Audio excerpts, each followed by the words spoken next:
নাসির উদ্দিন পাটোয়ারির জবাব দিলেন জনাব তারেক রহমান সাহেব। উচিত জবাব দেওয়া হয়েছে।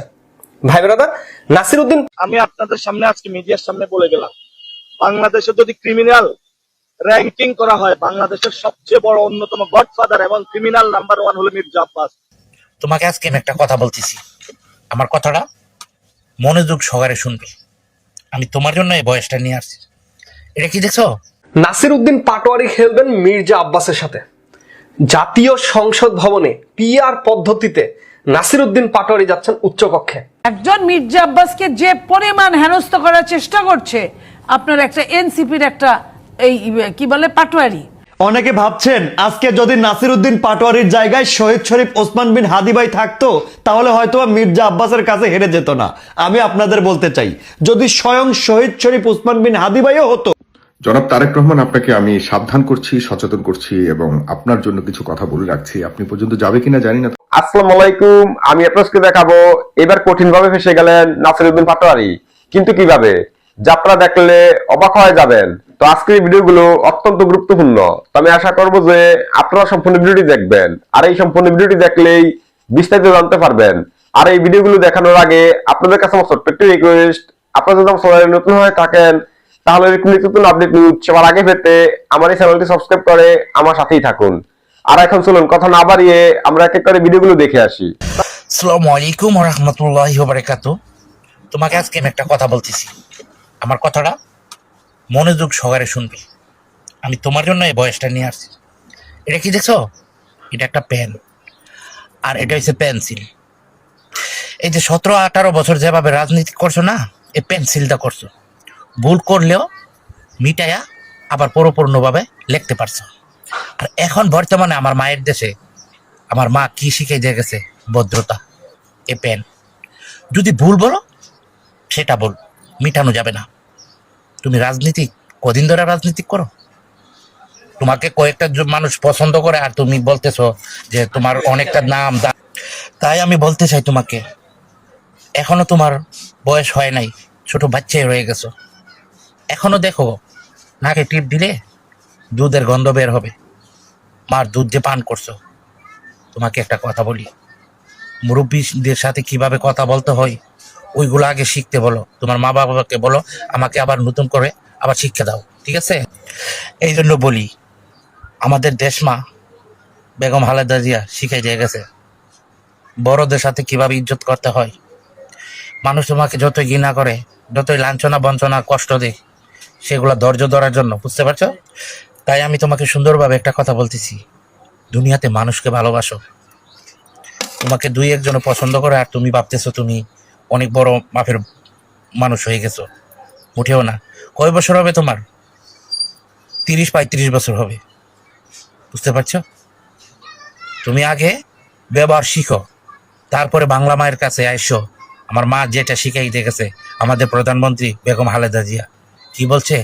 রাজনীতি করলে মানুষের মায়ের খাইতে হয়, কষ্ট সহ্য করতে হয়, তোমাকে অনেক অপমান করবে, এগুলা মুখ বুঝে সহ্য করতে হবে। এটাই আমার মা শিখাই দিয়ে গেছে। তাই আমি তোমাকে এখনো বলছি, এখনো শুধরে যাও, এখনো টাইম আছে, এখনো সুযোগ আছে, ভালো হয়ে যাও। গরম রক্ত দেখায়ও না। ওই যে বইলা গেছিল না, 70-80 রাকাত তাহাজ্জুদ নামাজ পড়ে খেলা হবে, চলে আসো। এই ধরনের করো না ভাই। এখন যুগ পাল্টাই গেছে, এখন যুগ পাল্টাই গেছে। এখন আসছে ভদ্রতা। এখানে মানুষকে কিভাবে ভালোবাসতে হবে ওইগুলো এখানে চলে। মায়ের সন্তান আমরা, বুঝতে পারছো? এই যে তোমরা রাজনীতি করো, এই বড় বড় মানুষগুলারে তোমরা অপমান করো, তোমরা নিজে জানো আসলে কি জানো? রাজনীতি শিখতে হয় মা বাবার কাছ থেকে। অনেকে ভাবছেন আজকে যদি নাসির উদ্দিন পাটোয়ারির জায়গায় শহীদ শরীফ ওসমান বিন হাদি ভাই থাকতো তাহলে হয়তো মির্জা আব্বাসের কাছে হেরে যেত না। আমি আপনাদের বলতে চাই, যদি স্বয়ং শহীদ শরীফ ওসমান বিন হাদি ভাইও হতো তারপরও মির্জা আব্বাসের কাছে হেরে যেত, বা হেরে যেতে হতো তার। কেন জানেন? কারণ এই দেশের মানুষ জীবিত থেকে মৃত মানুষের কদর বেশি দেয়। আপনি কি মনে করেছেন নাসির উদ্দিন পাটোয়ারি কি কম যায়? এই নাসির উদ্দিন পাটোয়ারিকেই শহীদ শরীফ ওসমান হাদি ভাই বলে গেছে এনসিপির কপাল ভালো যে এইরকম নাসির উদ্দিন পাটোয়ারির মতো একটা ফিগার পেয়েছে। আপনারা শোনেননি সেই বক্তব্য? নাসিরউদ্দিন পাটোয়ারিও কিন্তু কোনো অংশে কম যায় না।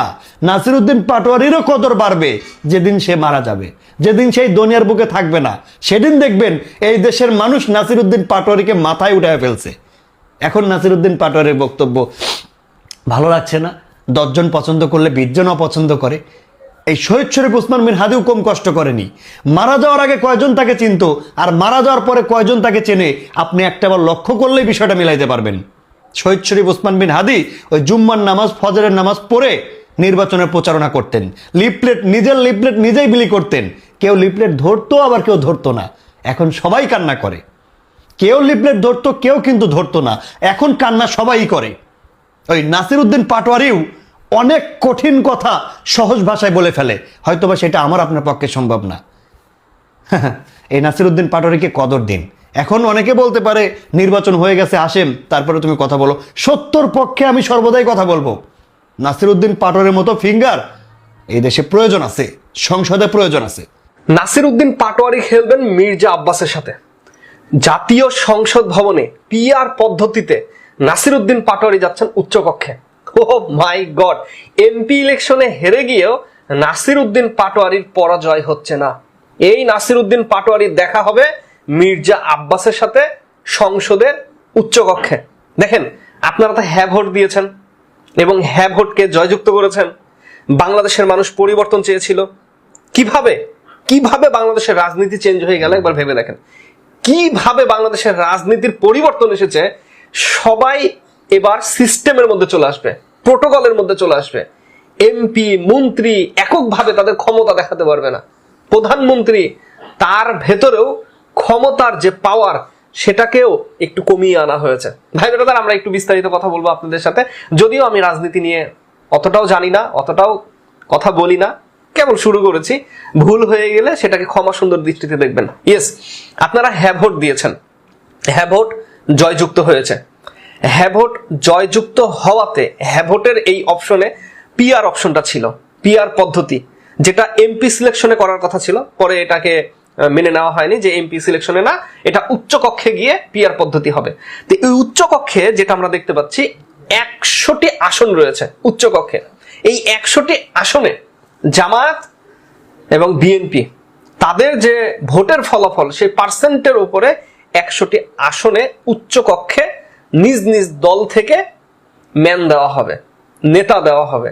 সেই আসনে নাসিরউদ্দিন পাটোয়ারি তিনি অবশ্যই যাচ্ছেন। শুধু তাই নয়, আমরা নিউজ মারফত যেটা দেখতে পেয়েছি, জামায়াত ইসলাম থেকে প্রায় 44টি, জামায়াত ইসলাম থেকে 44টি আসন তারা পাচ্ছেন এই উচ্চকক্ষে গিয়ে পিআর পদ্ধতিতে। এই 44টি আসনে 44টা নেতা আমরা দেখতে পাবো, যার মধ্যে থেকে নাসিরউদ্দিন পাটোয়ারি একজন।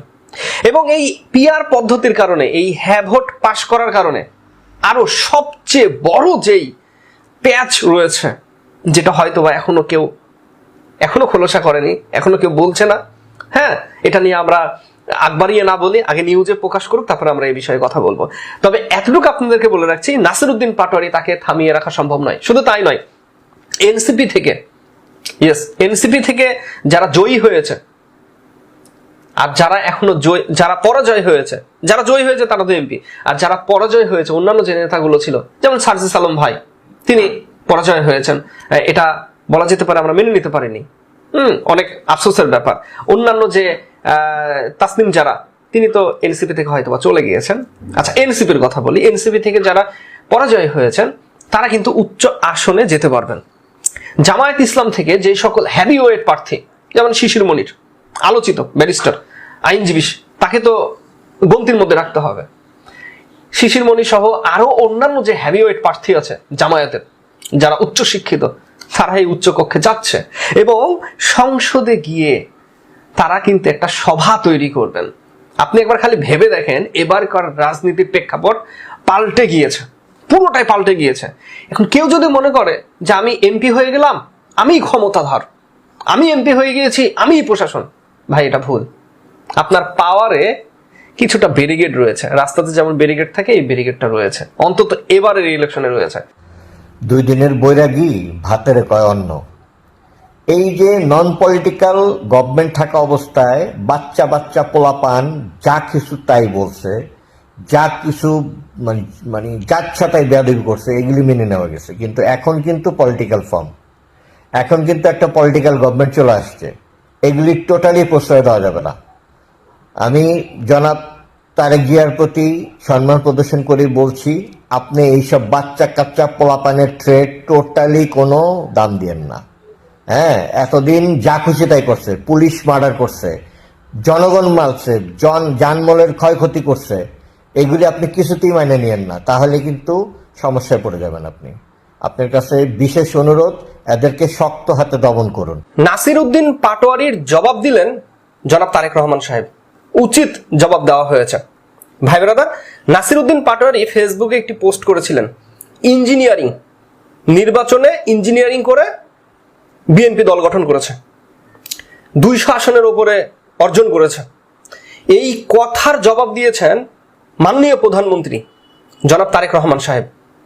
কারো সাহস ছিল না এই প্রশ্নটা করার। দেখেন আজকে যে ঘটনা ঘটেছে, আমি মনে করি জনাব তারেক রহমান সাহেব তিনি সুকৌশলে যেই উত্তরটা দিয়েছেন, এটা আজকের জন্য নজির হয়ে থাকবে। এবং একজন সাংবাদিক কত সাহস নিয়ে এই প্রশ্নটা করেছে দেখেন, সেখানেও কিন্তু অবশ্যই একটা মেসেজ আছে। বর্তমান সময়ের যে প্রধানমন্ত্রী জনাব তারেক রহমান সাহেব, তিনি যে মেসেজ, তার এখান থেকে যে মেসেজটা আসছে, আপনি চাইলেই নির্দ্বিধায়, আপনি ভয় ভীতি ছাড়াই তাকে আপনি প্রশ্ন করতে পারবেন এবং তিনি অ্যান্সার দেওয়ার জন্য সবসময় রেডি আছেন। দেখেন আজকের প্রেস ব্রিফিং, জনাব তারেক রহমান সাহেব নির্বাচিত হবার পর আজকেই প্রথম জনসম্মুখে মানে সাংবাদিক সম্মেলন করলেন এবং সেই জায়গাতে কথা বলার একটি পর্যায়ে, আপনাদের মনে আছে, ঢাকা 8 আসন নিয়ে অনেক জলঘোলা হয়েছে এবং নাসির উদ্দিন পাটোয়ারি গতকাল রাতে ফেসবুকে একটি পোস্ট করেছিলেন, ইলেকশন ইঞ্জিনিয়ারিং মাধ্যমে নির্বাচনে ভালো ফলাফল এনেছে, এমন একটা অভিযোগ করা হয়েছিল। তো সেই কথাটাই তুলে ধরেছেন একজন সাংবাদিক সাহেব। তিনি মাননীয় প্রধানমন্ত্রী তারেক রহমান সাহেবকে বলছেন যে স্যার, যদি অভয় দেন, মানে যদি সাহস দেন, তাহলে আমি একটা প্রশ্ন করতে পারি। হ্যাঁ, তো ঠিক আছে, প্রশ্ন করবেন। মানে প্রশ্ন করছে, ইশারা দেওয়া হয়েছে, প্রশ্ন করেছেন তিনি। প্রশ্ন যেটা করেছেন সেটা হচ্ছে 200টার বেশি আসন পাওয়ার জন্য আপনাকে কোনো ইঞ্জিনিয়ারিং করা লেগেছে কি, মানে ইঞ্জিনিয়ারিং প্ল্যান? ভাই আশেপাশে সবাই থেমে গেছে, স্তব্ধ, সব চুপচাপ। যেই প্রশ্নটা করেছে একবার ভেবে দেখেন কি মাপের প্রশ্ন করেছে। একজন প্রধানমন্ত্রীর সামনে সমালোচিত প্রশ্ন করা হয়েছে, সবাই চুপচাপ। জনাব তারেক রহমান সাহেব তিনি হাসি মুখে সেই প্রশ্নটা গ্রহণ করলেন এবং অ্যান্সার করছেন তিনি যে হ্যাঁ, জনগণকে কনভিন্স করাই ছিল আমাদের ইঞ্জিনিয়ারিং। মাঠ পর্যায়ে জনগণকে কনভিন্স করাটাই ছিল আমাদের ইঞ্জিনিয়ারিং। ভাই সাথে সাথে হাততালি, চারিদিকে হাততালি, প্রশংসা ছড়াছড়ি। এবং এই প্রশ্ন যেই উত্তর তিনি দিয়েছেন, বলা যেতে পারে যে যারা আছে, বিরোধী দল যারা আছে, যারা নির্বাচন নিয়ে সমালোচনা করেছে, তাদের সকলকেই মুখের উপরে জবাব দিয়ে দিয়েছেন তিনি। পাশাপাশি সাংবাদিক সাহেব তিনি যেই সাহসটা দেখিয়ে তিনি প্রশ্ন করলেন, এবং এখানে 2টা বিষয় আজকে পরিলক্ষিত হয়েছে। এক, আপনি সাহসের সাথে আমাদের মাননীয় প্রধানমন্ত্রী, তার সামনে আপনি প্রশ্ন রাখতে পারবেন, এখানে ভয় পাওয়ার কিছু নাই। আপনি আলোচনা করার জন্য সম্মতি পাবেন, আপনি চাইলেই তার কাছে আপনার মনের যে প্রশ্নটা রয়েছে সেই প্রশ্নটা আপনি নির্ভয় করতে পারবেন এবং আপনার সকল প্রশ্নের উত্তর মাননীয় প্রধানমন্ত্রী তিনি দিবেন। কোন জাতির পরিবর্তন আল্লাহ করেন না যতক্ষণ পর্যন্ত ওই জাতি ভিতর থেকে তারা নিজেরা পরিবর্তন না হয়। আপনি নিজে চান্স পেলে 2 নম্বরই করবেন বা করেন, কিন্তু আপনি চান আপনার নেতার চরিত্রটা ফুলের মতো পবিত্র হবে, জীবনও সম্ভব না। এই জন্য আমাদের ভেতর থেকে নিজেদের আত্মশুদ্ধি প্রয়োজন। এই 50টা বছর পরও এখনো বিশুদ্ধ একটু পানি পান করার মতো ব্যবস্থা এখনো হয়নি, যে নিশ্চিন্তে চোখ বন্ধ করে আপনি পানি পানের বোতল থেকে পানি পান করতে পারবেন, এই গ্যারান্টিটা নাই। একটা খাবার নিশ্চিন্তে খাবেন, সেখানে বিষ নাই, ফরমালিন নাই, ক্ষতিকর কিছু নাই, ক্যান্সারের কারণ হবে না, এই গ্যারান্টি দেওয়ার মতো একটা খাবার এদেশে আজ পর্যন্ত হয় নাই। রাস্তাঘাট বাদ দেন, কলকারখানা বাদ দেন, অন্যান্য ডেভেলপমেন্ট বাদ দেন, আমরা যেরকম আমাদের নেতাও সেরকম হবে। এটাই তো স্বাভাবিক, এটাই তো আল্লাহর নিয়ম। পরিবর্তন করার প্রয়োজন, আল্লাহর কাছে দোয়া করবেন, আল্লাহ আপনি আমাদের জন্য কল্যাণের ফয়সালা করুন, এই দেশে মানুষের চিন্তাধারার বিরুদ্ধে পশ্চিমাদের বিভিন্ন চিন্তাধারা চাপিয়ে দেওয়া, পুশ করা, শিক্ষার নামে, সংস্কৃতির নামে, গণমাধ্যমের লেবেল লাগিয়ে নানাভাবে পুশ করার চেষ্টা এই দেশে হচ্ছে। আমরা যেন নিজের পায়ে নিজে দাঁড়াতে পারি, আমরা যেন অন্যের আর ক্রীড়ানক না হই। সামান্য একটু লোন দিয়ে, 10টা 20টা শর্ত দিয়ে আমাদেরকে তাদের চিন্তাধারাগুলো বহন করতে, ধারণ করতে বাধ্য করা হয়। এই গোলামি, দাসত্ব আর কতকাল? আমরা যেন শক্তিশালী একটি দেশ হিসাবে, একটা উম্মাহ হিসাবে, বলিষ্ঠ হিসাবে দাঁড়াতে পারি। আল্লাহ আপনি আমাদের জন্য সেই তৌফিক নসিব করুন। আমরা সে দোয়া রব্বের কাছে যেমন করব, নিজেরা পরিশুদ্ধ হওয়ার চেষ্টা করব, এবং সেই সাথে আমাদের প্রচেষ্টা থাকবে আমার আমানত যথাযথভাবে আমি প্রয়োগ করব। রব্বে করিম আমাদের সবাইকে সেই তৌফিক দান করুন।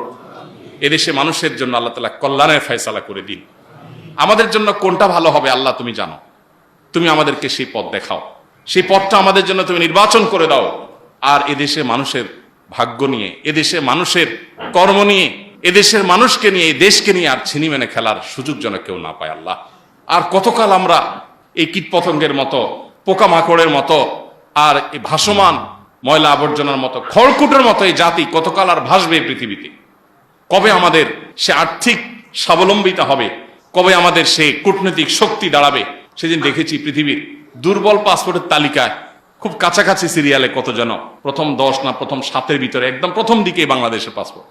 তো এই যে দুরবস্থা আমাদের, এই দুরবস্থা তো একদিক থেকে না। স্বাস্থ্য খাতে আপনি দেখেন, ডেঙ্গুতে মানুষ মরে সাফ হয়ে যাচ্ছে, খবরও নাই, পত্রিকাগুলোতেও তেমন কোনো নিউজ নেই। একের পর এক মানুষ সাফার করছে, তেমন কোনো পরিবর্তন নাই। এই জন্য আমরা আল্লাহ তাআলার কাছে সবাই গণ ইস্তেগফার করতে হবে, আল্লাহর দিকে ধাবিতে হবে, নিজেদেরকে পরিশুদ্ধ করতে হবে, আমানতকে সঠিকভাবে আদায় করতে হবে। 3 কাজ, আল্লাহর কাছে দোয়া, নিজেরা পরিশুদ্ধ হওয়ার সিদ্ধান্ত গ্রহণ করা যে আমি কোনো অন্যায় পারতপক্ষে করব না যদি আমার সুযোগ আসে। আমি যখন সৎ হব আল্লাহ আমাকে সৎ লোক দিবেন। আর 3য় কাজ হবে আমানত হিসাবে মতামত দেওয়ার সুযোগ যখন আমার হাতে এসেছে, সঠিক মতামতটা দেওয়ার জন্য সর্বোচ্চ চেষ্টা আমাকে করতে হবে। কোনো কিছুর কাছে বিক্রি হওয়া যাবে না। জনাব তারেক রহমান, আপনাকে আমি সাবধান করছি, সচেতন করছি এবং আপনার জন্য কিছু কথা বলে রাখছি। আপনি পর্যন্ত যাবে কিনা জানি না, তবে যারা আপনাকে ভালোবেসে গত 15-16 বছর ধরে আপনার দলের মধ্যে কোন রকম নিজেদেরকে টিকিয়ে রাখবার যে যুদ্ধ করে আসছিল, তাদের ভালো লাগবে, কারণ তারা চায় আপনার ভালো। কিন্তু ভয়টা হলো যারা মধ্যস্বত্বভোগী কিছু দালাল প্রকৃতির মানুষ আছে, যারা আপনার মায়ের এবং আপনার ভাইয়ের ধ্বংস হওয়া দেখেও চুপচাপ ছিল। গত 17 বছর, গত 16 বছর আপনার দলের মধ্যে থেকে শুরু করে, এবং যারা আপনার সরকারকে ব্যবহার করে নিজেদের অস্তিত্ব টিকিয়ে রেখেছিল এবং নিজেদের সংসার লালন করেছিল, নিজেদের পকেট ভরেছিল, শত শত কোটি টাকা ইনকাম করেছিল, এরা গত 17 বছর ফ্যাসিজমের সাথে মিলেমিশে চলেছে। এখন আবার তারা হুট করে বের হয়েছে। এরা কেউ সাংবাদিকতার নামে, কেউ বুদ্ধিজীবীর নামে, দেখবেন যে টকশোর মধ্যে আপনি বলতেই পাগল, বিএনপি বলতেই পাগল, অথচ বিশ্বাস করুন অন্তত পক্ষে গত 8-10 বছর ধরে এদেরকে কোনো মিডিয়াতে গলা ফাটিয়ে কোনো কথা বলতে দেখিনি। এদেরকে পাওয়াও যেত না। আমি ছোটখাটো একটা প্ল্যাটফর্ম চালিয়েছি, আমার স্পষ্ট মনে আছে যে লোকগুলি এখন আপনার দলের জন্য গলা ফাটাচ্ছে, এই মুহূর্তে যখন কোনো ফ্যাসিজম নাই, কোনো ভয় নাই, এখন গলা ফাটানোর কি দরকার আমি জানি না, কিন্তু গলা ফাটাচ্ছে। অথচ এরা ঘরের মধ্যে ঘুমাতেন কিছু কিছু মানুষকে আমি নিজের হাতে বের করে। নাহিদ সার্জিসকে বুকে টেনে নিলেন তারেক রহমান সাহেব, অনেকের সারা জীবনের স্বপ্ন। জনাব তারেক রহমান সাহেব নাহিদ ইসলাম, সার্জিস আলম, এদের দুজনকে বুকের সাথে জড়িয়ে ধরলেন, যেটা বাংলাদেশের মানুষের অনেকের সারা জীবনের স্বপ্ন। নাহিদ ইসলাম এবং সার্জিস আলম তারা কোন লেভেলে গিয়েছে, কোথায় তাদের অবস্থান? এই যে সোশ্যাল মিডিয়াতে নির্বাচন নিয়ে, নির্বাচনের পরবর্তী অনেক বিষয় নিয়ে অনেক সমালোচনা এবং হাসি ঠাট্টার মাধ্যমে নাহিদ ইসলাম, সার্জিস আলম এদেরকে নিয়ে কিন্তু ফেসবুকে পোস্ট হয়, কিন্তু তাদের অবস্থান দেশীয় পর্যায়ে চলে গিয়েছে, জাতীয় পর্যায়ে চলে গিয়েছে। দেখেন, আজকে আমরা দেখেছি রাত 8টার সময় আমাদের মাননীয় প্রধানমন্ত্রী জনাব তারেক রহমান সাহেব তিনি নাহিদ ইসলামের বাসায় গিয়েছিলেন এবং সেখানে গিয়ে সৌজন্যমূলক সাক্ষাৎ করেছেন। নাহিদ ইসলামকে গাড়ি থেকে নেমেই নাহিদ ইসলামকে বুকের সাথে জড়িয়ে ধরলেন, সার্জিস আলম তাকেও বুকের সাথে জড়িয়ে ধরলেন। শুধু তাই নয়, জনাব তারেক রহমান সাহেব তিনি সন্ধ্যার দিকে জামাত আমির ডক্টর শফিকুর রহমান স্যারের বাসাতেও গিয়েছিলেন, সেখানেও সৌজন্যমূলক সাক্ষাৎ করেছেন। নির্বাচিত সরকার বিরোধী দলের সাথে যে আচরণ, মানে যেই ভালোবাসাটা তিনি আজকে দেখালেন, এটা বাংলাদেশ ইতিহাস সংবিধানে এটা লিপিবদ্ধ থাকবে, সকলের মনে থাকবে যে এক নির্বাচিত সরকার তিনি বিরোধী দলের সাথে যে ভালোবাসা দিয়ে যে আচরণটা করলেন সেটা সকলের মনে প্রাণে গেঁথে থাকবে। এবং পাশাপাশি সবচেয়ে বেশি আলোচনা হচ্ছে নাহিদ ইসলাম এবং সার্জিস আলমকে নিয়ে, যে তারা তাদের লেভেলটাকে কোন অবস্থানে নিয়ে গিয়েছে। আমরা সোশ্যাল মিডিয়াতে অনেকেই কিন্তু অনেক রকম ভাবে সমালোচনা করেছে নাহিদ ইসলামকে নিয়ে, সার্জিস আলমকে নিয়ে।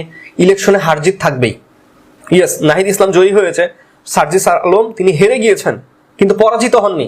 তিনি হেরে গিয়েও তিনি জাতীয় সংসদ ভবনে আসবেন, তিনি ছায়া মন্ত্রী সভাতে তিনি আসছেন। সার্জিস আলম তিনি হেরে গিয়েছেন কিন্তু পরাজিত হননি, তিনি একেবারেই বিলীন হয়ে যাননি, তার সুযোগ আছে। জনাব তারেক রহমান সাহেব যেই ভালোবাসাটা দেখালেন, তিনি যেই ভালোবাসাটা দিলেন, ভালোবাসা দিলেই তো ভালোবাসা পাওয়া যায়। আর সেই কারণে দেখেন আজকে পুরো বাংলাদেশে জনাব তারেক রহমান সাহেবকে নিয়ে প্রশংসা ছড়াছড়ি, তার গুণগান গাচ্ছে সবাই।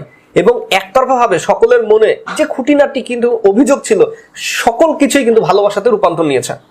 এবং আমরা নিম্ন পর্যায়ে যেটা দেখছি, মানে কর্মী লেভেল বলেন বা সমর্থক লেভেল বলেন, ইনাদের মধ্যে একটা আমরা বিষয় আজকে অবজার্ভ করেছি যে তারা যেই লেখালেখিটা করছে ফেসবুকের মাধ্যমে, যে নাহিদ ইসলাম এবং সার্জিস আলম তারা আজকে কোন লেভেলে চলে গিয়েছে। সরকার প্রধানের সাথে দলীয়ভাবে নির্বাচন করে জয়ী হয়ে সংসদে তাদের লেভেলটা কোথায় চলে গিয়েছে। জুলাই অভ্যুত্থান তাদের জন্য তাদের কপালটাকে খুলে দিয়েছে, তারা অর্জন করে নিয়েছে সেটা। তারা যে ত্যাগ স্বীকার করেছিল, নাহিদ ইসলাম, সার্জিস আলম, হাসনাত আব্দুল্লাহ, তারা যে সম্মুখ সারিতে থেকে যেই অত্যাচার কঠোরভাবে এত কিছুর বিনিময়েও, এত কম্প্রোমাইজ, এত আঘাত, কষ্ট দেওয়া, ব্ল্যাকমেল, তারপরে কিন্তু তারা রাজপথ থেকে সরে যায়নি। আর সেই জুলাই অভ্যুত্থানের পরেই কিন্তু আজকের বাংলাদেশ, আজকের নির্বাচন, জনাব তারেক রহমান সাহেবের প্রধানমন্ত্রী হয়ে ওঠার গল্প, সবকিছু জুলাই অভ্যুত্থানের পরেই কিন্তু। সার্জিস আলম এবং নাহিদ ইসলাম ভাই, আপনাদের জন্য শুভকামনা। আমরা চাই আগামীতে আপনারা আরো বড় পজিশনে যান। আমি যদি বলি নাসিরউদ্দিন পাটোয়ারি এমপি হবে না, তো জামাত কেন 11 দল কেন আরো 14 দল মিলে এমপি হতে পারবে না? শুরু করে আব্বাস একটা চ্যানেলে বলছে যে উনি নাকি চাঁদাবাজি অথবা ওনার লোকরা করে না। আচ্ছা আমি বলি মির্জা আব্বাসে চাঁদাবাজি করে না, আমি বলি তো উনি এত ভদ্র সাজে কেন? আমার আপনার মতো ভদ্র, আমি আপনার ভদ্র না? হ্যাঁ, এই যে আপনি নির্বাচনের কারণে টুপি পরছেন, এতদিন তো আপনার মাথায় টুপি ছিল না। আমি একজন গবেষক, ইসলামী গবেষক, এবং দেশ নিয়ে গবেষণা করি, রাজনীতি নিয়ে গবেষণা করি। এই অঞ্চলে আমার প্রচুর ভোট আছে। আপনার কয়টা ভোট লাগবে? আমি তোফায়েল আহমেদ তপু যদি দাঁড়াই এই অঞ্চলে, আমি যদি বলি নাসিরউদ্দিন পাটোয়ারি এমপি হবে, এমপি হবে। আমি যদি বলি নাসিরউদ্দিন পাটোয়ারি এমপি হবে না, তো জামাত কেন 11 দল কেন আরো 14 দল মিলে এমপি হতে পারবে না? এই অঞ্চল আমি কন্ট্রোল করি, এটা বুঝবেন পরে, এখন না। আচ্ছা শুনে নেবা, এই অঞ্চলে মাদক চলে, মাদক দ্রব্য নিয়ন্ত্রণ অধিদপ্তর আছে না? দুর্নীতি দমন কমিশন আছে না? এটা আপনার এলাকা কিনা? ঢাকাট কিনা? এই অঞ্চলে সচিবালয় আছে কিনা? এই অঞ্চলে গুলিস্তান আছে, চাঁদাবাজির যেটা মূল কেন্দ্র আছে কিনা? এই অঞ্চলে গণপূর্ত আছে, যেখানে এমপি ছিল, মন্ত্রী ছিল, মেয়র ছিল। মেয়র আলাদা, এমপি মন্ত্রী ছিল কে? আমাদের আঙ্কেল মির্জা আব্বাস আঙ্কেল, উনি তো আমার বাবার বয়সী। উনি তো বলছে, হাদিরে বলছে তুমি আমার হাঁটুর বয়সী। তো হাদির চেয়ে বয়সে আমি 32, আমার বয়স 39, 7 বছরের বড়। তারপরে উনার ছেলের বয়সী, উনি আমার আঙ্কেল। উনার এলাকায় আমি প্রকাশ্যে রাজনীতি করি, বুঝেন আমার বাপে ইয়া কি অ্যাডম কি? উনার এলাকায় ওপেন আমি রাজনীতি করছি হাদির। আজ পর্যন্ত আমার এলাকা গণপূর্তর ভিতরে মির্জা আব্বাসের এমন কোন লোক নাই যে বড় বড় চ্যানেলের যে না আসে, কেন্দ্র থেকে শুরু করে। আব্বাস একটা চ্যানেলে বলছে যে উনি নাকি চাঁদাবাজি অথবা ওনার লোকরা করে না। আচ্ছা আমি বলি মির্জা আব্বাসে চাঁদাবাজি করে না। আমি বলি পূর্ত ভবনে ঠিকাদার সমিতির অফিস আছে, গণপূর্ত ঠিকাদার সমিতির অফিস। এই অফিসের জহির কমিশনার, যেটা হইলো শাহজাহানপুরের কমিশনার, এটা হইলো মির্জা আব্বাসের ডাইনার। বামাত হইলো গিয়া আপনার হইলো গিয়া রফিক সেলো সেক্রেটারি, আর কার্ড লাগবে না, সেক্রেটারি। উনি হইলো গণপূর্ত ঠিকাদার সমিতির সেক্রেটারি হইলো রফিক। মির্জা আব্বাসের বামাত, ডাইনাত বামাত বুঝেন? দুইটাই ডাইনাত বামাত হইলো গিয়া মির্জা আব্বাসের ঠিকাদার সমিতির সভাপতি সেক্রেটারি। আর হইলো গিয়া গণপূর্তের যতগুলো অফিস আছে, ধরেন যে আমাকে এলাকায় আলাদা অফিস, সিটি ডিভিশন আছে, 1 নম্বর ডিভিশন, 4 নম্বর ডিভিশন, এরকম বিভিন্ন জায়গায় সাব ডিভিশন আছে, 12 তলা আছে, গণপূর্তেরই অফিস আছে সারা বাংলাদেশে। এই প্রত্যেক জায়গায় যতগুলো অফিস আছে প্রত্যেকটা অফিসের ভিতরে কি হয় তার লোক সেট করা, যেমন রমনা থানার ছাত্র দলের সভাপতি খোকন ভাই, মতিঝিল থানার ছাত্র দলের সভাপতি মিরাজ ভাই, উনি হইল সিটি ডিভিশনের সভাপতি সেক্রেটারি, এরকম করে 1 নম্বর ডিভিশন 4 নম্বর ডিভিশন সহ শুরু করে সারা বাংলাদেশে যতগুলা গণপূর্তের অফিস আছে সবগুলাই নিয়ন্ত্রণ করতেছে মির্জা আব্বাসের লোক। তো উনি এত ভদ্র সাজে কেন? আমার আপনার মতো ভদ্র? আমি আপনার ভদ্র না? হ্যাঁ, এই যে আপনি নির্বাচনের কারণে টুপি পরছেন, এতদিন তো আপনার মাথায় টুপি ছিল না। আমি মাদ্রাসায় পড়াশোনা করছি। আপনি মাদ্রাসায় পড়ছেন, আমি মাদ্রাসায় পড়ি না, জেনারেল লাইন, বুঝেন না? এবং আমি জেনারেল লাইনে পড়াশোনা করছি। তারপরে আমি ভাই দুধ চিনি চা পাতা সাপ্লাই করি, সাপ্লাই করে চা বেচি, ব্যবসায়ী উনি। রং চা দুধ চা বেচি। আমার দোকানে গণপূর্ত। বলেন বলেন, আপনি শুনেন, যেগুলো বলতেছিলেন। আমার এলাকা, আমি লীগের সাথে মিশছি। কার সাথে? আওয়ামী লীগের সাথে মিশছি, বিএনপির সাথে মিশছি, জামাতের সাথে আমার। নাসিরউদ্দিন পাটোয়ারি একেবারে এবার নির্বাচনের মাঠ গরম করে দিছে ভাই। বিএনপির চেয়ারম্যান জনাব তারেক রহমানকে নিয়ে তিনি কি মন্তব্যটাই না করছেন। তিনি বলছেন তারেক রহমান নাকি একজন গ্যাংস্টার। এই সন্ত্রাসের গডফাদার মাস্টারমাইন্ড তারেক রহমান আপনাকে হুঁশিয়ার করে দিতে চাচ্ছে। তার নাকি একটি চাঁদাবাজ আর গুন্ডাপান্ডার দল রয়েছে। সেরকম চাঁদাবাজ আর গুন্ডাপান্ডার দল মিলে 300 জন মানুষ তিনি কালেক্ট করেছে, যে 300 জনকে দিয়ে এবার নির্বাচনে অংশগ্রহণ করাচ্ছে। মানে এই যে নাসিরউদ্দিন পাটোয়ারি কথাটা বলছে কি একবার চিন্তা করেন। জনাব তারেক রহমান তিনি নিজেও নাকি চাঁদাবাজ আর ওই গুন্ডাপান্ডার লিডার। তার আঙ্গুলের ইশারাই নাকি সবকিছু হচ্ছে, এমন ভাবে বোঝানোর চেষ্টা করছে। এবং এও বলছে যে আপনাদের বাড়ির সামনে বালুর ট্রাক রাখা ছিল, আপনারা ওটা সরাইতে পারেন নাই। জিয়াউর রহমান গণতন্ত্রের পক্ষে ছিলেন, খালেদা জিয়া বাসার সামনে বালুর ট্রাক ছিল, 1 সেকেন্ডের জন্য দাঁড়াইতে পারেন না। আপনাদেরকে লন্ডনে পাঠিয়ে দিছে, লন্ডন থেকে ঢাকা আসতে পারেন নাই বাংলাদেশে কখনো। চলে গেছে 17-18 বছর, তারপরও আপনি আসতে পারেন নাই। আপনাকে আনছে এই বাংলাদেশের জনগণ, এই বাংলাদেশের এই যে ছাত্র জনতা যারা আছে সবাই একত্রে হয়েই আপনাদেরকে সুযোগ দিছে, আপনাদেরকে আবার আকাশে উঠতে দিছে। এখন আপনারা আসার পরে ওই জামাতের এক নেতাকে দুনিয়া থেকে সরিয়ে দিবেন, আরেকদিন আরেক নেতাকে দুনিয়া থেকে সরিয়ে দিবেন, মানে যা ইচ্ছা তাই করবেন, চাঁদাবাজি করবেন। মির্জা আব্বাসও নাকি একজন বড় চাঁদাবাজ, এইগুলো বলতেছে নাসিরউদ্দিন পাটোয়ারি। তার কাছে কোনো তথ্য প্রমাণ নাই। এই নাসিরউদ্দিন পাটোয়ারি যত কথা বলছে কোনো তথ্য প্রমাণ নাই। জনাব তারেক রহমান কি আসলেই গুন্ডা পান্ডা চাঁদাবাজদের নেতা? তিনি কি চাঁদা খায়? তিনি আসছে বাংলাদেশে কয়দিন ধরে, এখনো চাঁদা খায় নাই। খাবে কিনা জানি না। যেহেতু শহীদ প্রেসিডেন্ট জিয়াউর রহমানের সন্তান, বেগম খালেদা জিয়ার সন্তান, আমার মনে হয় না সে এই ধরনের কাজ করবে। তবে নাসিরউদ্দিন পাটোয়ারি কি বুঝে এগুলো বলতেছে জানি না। এই নির্বাচনের মাঠ পুরো গরম করে দিছে। এই একটা কথার দ্বারা অনেক কিছু বোঝা যায়। তিনি মির্জা আব্বাসের প্রতি দীর্ঘদিন ধরে একের পর এক মন্তব্য করে যাচ্ছেন যে ঢাকা 8 আসনের সব থেকে বড় চাঁদাবাজ মির্জা আব্বাস, এটা তিনি বলেছেন নাসিরউদ্দিন পাটোয়ারি। এখন তার চোখে তারেক রহমানও সেম চাঁদাবাজ আর গ্যাংস্টারদের লিডার। দেশের যে একটা হাল, এই রাজনীতিতে যদি না আসতেন এরা তাহলে জানতেন না, এবং আমরাও যদি রাজনৈতিক বিষয়ে ভিডিও না দেখতাম, না বলতাম, তাহলে আমরাও জানতাম না যে কি বিনোদন আছে এর ভিতরে। একে অপরকে যা খুশি তাই বলতে পারে। আমার কাছে ভালো লাগছে একটা জিনিস, যে জনাব মির্জা আব্বাস সে এখন পর্যন্ত এইগুলো নিয়ে ওইরকম কোনো বাজে মন্তব্য করে নাই, সে চুপ করে আছে। সে বলছে ছোট পোলাপান ওদের সাথে কি আমরা লাগতে যাব? করুক, ওরা ওদের মতো করুক, ও তো আমার বদনাম করে আমার প্রচারণা চালাচ্ছে। মির্জা আব্বাস সাহেব এগুলো বলেছে। এবং আপনারা চিনেন বিএনপির নয়ন, সেও কিন্তু এই নাসিরউদ্দিন পাটোয়ারিকে বলেছে নেশাখোর, তারপর টোকাই মোকাই এগুলো বলছে। তারপরে হচ্ছে আরো অনেক বিএনপির নেতারাই নাসিরউদ্দিন পাটোয়ারিকে নিয়ে মন্তব্য করেছে। সো এই জন্য সকল মন্তব্য এবং কিছুদিন ধরে ডিম যেভাবে নিক্ষেপ করা হচ্ছে তার শরীরে, এই সব কিছুর জ্বালায় আজ নাসিরউদ্দিন পাটোয়ারি বাইতুল মোকাররম মসজিদের সামনে দাঁড়িয়ে তারপরে এইভাবে বললেন যে জনাব তারেক রহমান এই পুরো একটা চাঁদাবাজ গুন্ডাপান্ডার লিডার, যারাই দেশটার মধ্যে এ ধরনের কাজগুলো করছে, দেশটাকে অস্থিতিশীল করে তুলছে, নির্বাচনকে বানচাল করতে যাচ্ছে। আমি জানি, অন্তত আমার কাছে মনে হয়, যা দেখি অনলাইনে, যে বিএনপি চায় নির্বাচন হোক। নির্বাচন হলে তারা আসন পাবে বা তারা ক্ষমতায় আসবে, এটা তাদের কনফিডেন্স আছে। এখন জনগণ কাকে ভোট দিবে সেটা 12 তারিখে বোঝা যাবে।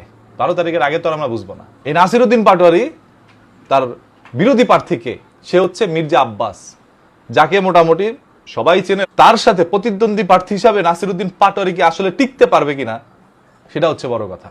যাক, 12 তারিখে সব দেখা হবে। এই নির্বাচন বাংলাদেশের ইতিহাসে অন্যতম নির্বাচন হতে যাচ্ছে, যেখানে শুধু নৌকার ধানের শীষের মাঝখানে কম্পিটিশন না, আগে লাঙ্গল, নৌকার ধানের শীষ, এই তিনজনের মধ্যে হয়তো বাংলাদেশের দুইটা বড় বড় দল ছিল, এক নৌকা, দ্বিতীয় হচ্ছে ধানের শীষ। হয়তো নৌকা পাস করে না, ধানের শীষ পাস করে। তবে এবার নতুন নতুন দল আসছে, তাই এবার এই দেশের মধ্যে কে সরকার গঠন করে সেটা দেখার পালা। 12 তারিখ আপনারা যাকে ভোট দিবেন বুঝে শুনে এবারের ভোটটা দিবেন। তো আমি আশা করছি আপনারা সম্পূর্ণ ভিডিওটি দেখেছেন। তো আপনাদের যদি বিষয়টি নিয়ে কোনো মতামত থাকে আমাকে অবশ্যই কমেন্টে জানাবেন। তো দেখা হচ্ছে পরবর্তী ভিডিওতে। সে পর্যন্ত সবাই ভালো থাকবেন, সুস্থ থাকবেন। আল্লাহ হাফেজ।